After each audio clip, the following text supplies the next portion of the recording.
Good morning and welcome to today's International Space Station Update Hour. Getting a look now inside the flight control room here in Houston, Texas. It's the Orbit 2 team of personnel monitor systems on board the orbiting laboratory.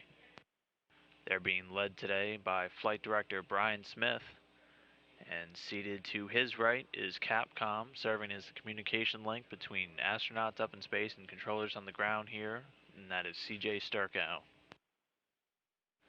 Currently on board, the crew of Expedition 30 is hard at work on a number of biomedical experiments and maintenance work today, and they're being led by Commander Dan Burbank, a NASA astronaut, in the front left of your screen there.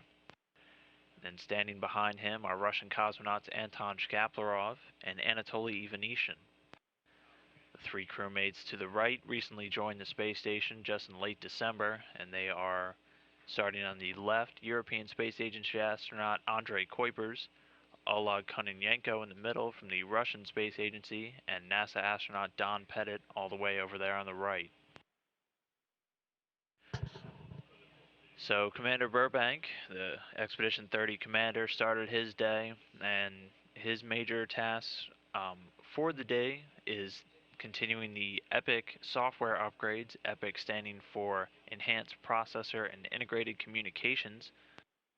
This is a major computer hardware overhaul that's going on board the station, improving its processing capabilities and reliabilities. And then Commander Burbanks today is working with the Cuckoo, which stands for the COTS UHF Communication Unit. That will be responsible for communicating with the upcoming commercial vehicles as they visit the International Space Station. He's doing a software update by loading the onboard computers with some updated firmware. That's taking up a good portion of his day. Along with that, Commander Burbanks took some time out to talk with reporters on the ground in a media event. He did that alongside with Andrei Kuipers and Don Pettit. And that took place just about an hour ago.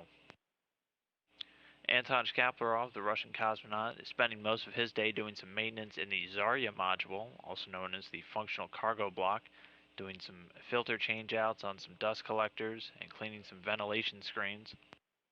He's also participating in the BAR experiment, which is a Russian research method that looks at the selection and testing of detections and then means for depressurization of modules on board the International Space Station. And alongside him, Anatoly Ivanishin is also working on that BAR experiment, and also spent a good portion of his day working in the Zarya module, cleaning some grids on some fans, and also working on the gas-liquid heat exchanger.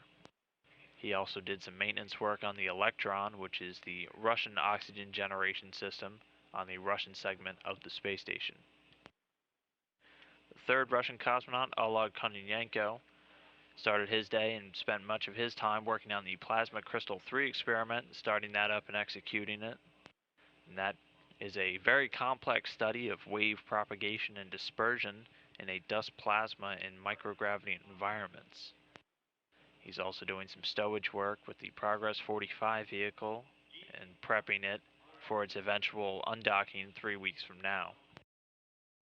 European astronaut Andrei Kuipers finished up his Neurospat equipment storage and transferred the data from that, which was taken yesterday, and is spending much of his time today setting up and running the Integrated Cardiovascular Ambulatory Monitoring System, which is a biomedical experiment that looks at cardiac atrophy and other heart-related functions in the astronauts on board the space station.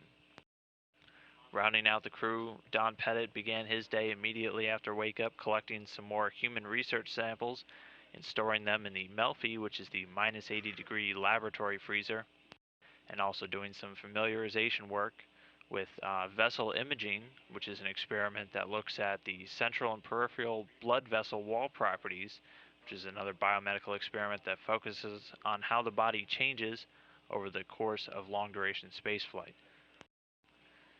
Crew will end their day today with a daily planning conference talking to controllers on the ground around the world before their scheduled sleep period at 3:30 p.m. Central Time.